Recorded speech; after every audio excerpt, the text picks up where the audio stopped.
I'm in the big leagues, told them don't miss me. Ballin' like Houston, ayy, feeling like Whitney. I need a bag, bruh, send it through quickly. What is up, football fans, USFL fans, but most importantly, Houston Gamblers fans? Welcome to episode 7 of season 3 of Gamblers Table Talk. Will this be the final season? We don't know. We're going to talk free agency. We're going to talk the craziness that's been happening. We're going to talk merger. We're going to go over all of it. So let's get right into it. Bring me up on the stage. Boom. Keeping up with the offseason. It's not too difficult in this league. There's not a ton of craziness. It's not the NFL, but when things happen, when it rains, it pours. So we've seen a lot of craziness stir up with the free agency. You know, today we saw Cam Eccles-Looper go to the Breakers. We saw Trey Williams go to the Maulers. We've seen a bunch of people go to the Maulers. And then for the Generals, they just took Joe Walker. They took Antonio Reed. They took Darius, can't remember his last name, an offensive lineman, which they desperately need. So a lot of these things are happening. A lot of players are moving, but the Gamblers so far, we haven't seen them steal anybody from another team. We've seen them sign, I believe, 5 guys now from free agency that weren't in any spring leagues, you know, that are pretty new guys. They're all very young, which is great. Their first year out of college. They've been in some NFL camps. So those are about the guys that we're looking for. Then now we're seeing people stealing people. The Gamblers haven't done that. They hadn't re-signed anybody until now. So big things happening. Let's go move on. There we go. Boom. Free agent signings, Montel Cozart and Kenji Bahar. So we get back QB1 and QB2, 3, depending on the week from last year. So Kenji Bahar is a big get to have your quarterback solidified, especially coming in. He played some in season 1. He played the entirety of season 2, except for the game that he was hurt.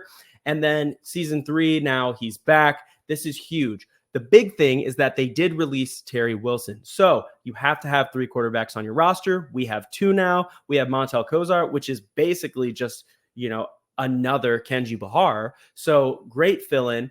But what are they going to do with that QB3 spot? Not necessarily sure. They could bring in a name that we haven't even thought of. They could bring in a name that, heck, could be a guy coming out of college this season. We don't even know, but something to look for. One of the most vocal people in this offseason has been Mark Thompson, the running back. He has not signed back with the Gamblers, but he keeps talking about the Gamblers. At times, it looked like he was going to sign with the Stallions. Now he's got beef with Jamar Smith, and he's talking trash about the Stallions, which I'm loving. But he just was talking about how he liked DeAndre Johnson. So is he now full on back all in with the Gamblers, and he's trying to recruit people? Is he trying to recruit DeAndre Johnson to be our 3rd quarterback on the roster, fight for the QB1? Definitely we'll get some packages. We don't know. But for now, what we do know is we have 2 quarterbacks. I love to see it. Both are great guys. Love to get them back. Now, before this happened, we saw 3 big re-signings. 3 signings that I absolutely love. All guys that are friends of this show, that have been on this show, that I absolutely love. We got J.J. Johnson. He is a 3rd-year corner. He's a starter for the Gamblers. We needed him back. Anthony Ratliff-Williams, one of the most explosive and, big playmakers of the league. One of the most consistent options for Kenji Bahar in the passing game. Anthony Ratliff-Williams is a fantastic receiver. If it wasn't for injury last season, who knows? Our offense could have been a lot better.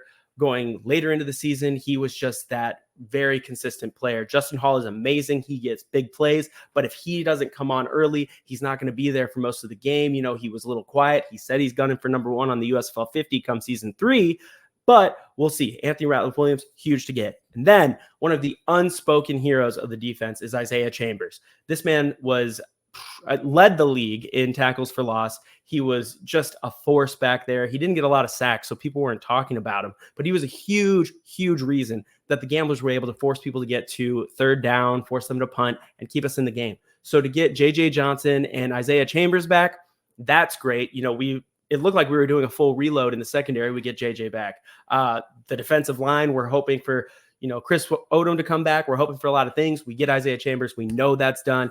Raheem Bingham, he's been very vocal online. It looks like he's coming back right now. So very glad to have 2 of our best guys, our 2 end guys on that defensive line. Very, very happy to have them. And Anthony Ratliff-Williams, man, so excited to get that guy back. As soon as he was signed back, I texted him. I said, dude, can't be happier that you're back.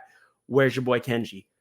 Next day, Kenji comes. So they beat him to it. He didn't even have to text me back about it. So very, very excited about those things. Now, moving on. These are the people who, it says gamblers who might leave. Technically, they already have. So they're free agents right now, which means they can sign to any team. They could pull a Trey Williams and Cam Eccles-Looper and suddenly show up on a free agent signing for another team. But right now, they could still sign back with the Gamblers.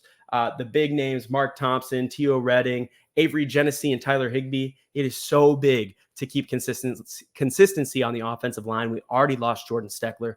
It would be so great. It would be just a massive advantage to have Coach AG, Avery Genesee, and Tyler Higbee back, and just those big men pushing. We had a good offensive line. We should try and keep that. That's a huge thing, especially guys who have played with Kenji. They know how he moves in the pocket. There's a lot of things to it. So we really need the offensive line.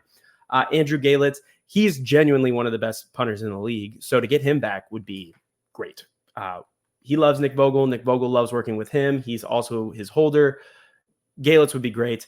And then Mark Thompson and Tio Redding, those are two big playmakers. Tio Redding, criminally one of the most underutilized receivers in the league. So honestly, wouldn't be surprised to see him go to another team where maybe he'd be closer to a wide receiver 1 or 2, where there was just a lot of wide receiver talent on the Gamblers. But Mark Thompson, man, our backfield is completely open for that man. He should come back. He knows he's going to be the centerpiece of the offense, but he's waiting. And what is he waiting on? The merger. What is happening? We heard about the merger. The league then announced the merger for sure. And now we're just kind of in limbo. We're waiting. And that's something that's holding back free agency. We expected to see a lot of movement. We expected to see a lot of players going to different teams like we have today specifically. But a lot of players aren't deciding. They're not even going back to their team. Even if they know they want to go back to their team already, Mark Thompson has basically made it sound like he's going to sign with the Gamblers, but he doesn't know if the Gamblers are going to be there yet. Neither do we. So a lot of players are just waiting for the merger, which means we're waiting too. So right now it's up in the air. A lot of people are speculating that the Gamblers are safe. They have the history. The USFL is the league that's in charge. We'll see what happens. But right now, a lot is up in the air, and that means that we don't fully know who's going where, who's going to land. We don't know our final roster, but we do know we got some big pieces back. We got our QB1 from season 2. We got our wide receiver 1. We got the reigning tackle for loss leader, and we got a starting cornerback. These are all huge pieces. We just got to wait now. Now, we play the waiting game. But until then, I'm Ace. Thanks for watching Gamblers Table Talk, and I'll see you next time, hopefully with some real good news. Y'all be safe. I'm in the big leagues. Told them don't miss me. Ballin' like Houston. Hey, feeling like Whitney.